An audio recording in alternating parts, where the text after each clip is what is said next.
berarti Allah subhanahu wa ta'ala menggantungkan ketaatan kepadanya pada ketaatan pada makhluk. Ini ada hukum sendiri ya. Seperti contoh kasus, kita bakti sama orang tua kita. Ibu-ibu sekarang bakti atau patuh sama suaminya. Anak-anak pada orang tua tadi saya bilang. Nah ini teman-teman harus kita fahami poin penting. Ini sebenarnya masalahnya sensitif sekali untuk membedakannya. Antara kita bakti sama orang tua karena kita merasa anak, dengan kita bakti sama orang tua karena merasa ini tanggung jawab dan perintah dari Allah. Yang pertama itu karena masalah perasaan saja. Oh ini orang tua saya, ibu saya, ayah saya bakti.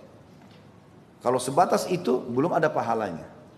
Tapi kalau kita pindah ke poin sebentar yang satunya digeser saya sedikit, saya bakti kepada orang tua saya karena Allah yang perintahkan. Maka semuanya pahala. Karena bedanya adalah kalau yang pertama ini karena manusia kita bisa mengikuti perasaan kita. Kapan orang tua kita tuh baik sama kita, kita bakti sama dia. Kapan orang tua kita kasar atau membuang kita dari kecil, kita tidak akan bakti. Tapi kalau digeser tadi kepada bakti karena Allah subhanahu wa ta'ala, maka dalam keadaan apapun kita akan bakti. Mau kita ditinggal dari kecil, kita ketemu nanti sudah dewasa sama orang tua kita, tetap kita akan bakti sama dia.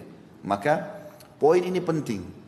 Makanya Allah subhanahu wa ta'ala melalui Nabi Muhammad SAW menghubungkan antara ketaatan seorang budak dengan ketaatan kepada Allah. Artinya jadikan kau taat sama majikanmu itu ya, justru karena Allah menyuruh kau, bukan karena dia.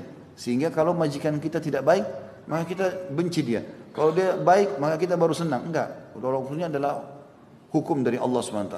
Allah suruh tetap kita bakti. Begitu juga dengan istri pada suaminya. Bukan dia lihat suaminya, tapi dia lihat perintah Allah di situ. Kalau kita lakukan karena Allah, teman-teman, tidak ada kejenuhan. Dan ini poin yang dimaksudkan di sini. Siapa yang mentaati orang yang telah Allah perintahkan untuk ditaati, pemimpin negara misalnya tadi, suami bagi istri, orang tua bagi anak-anak, majikan tadi bagi budak ini, karena Allah, maka dihitung dia sudah taat kepada Allah. Artinya dicatat pahala, ibadah.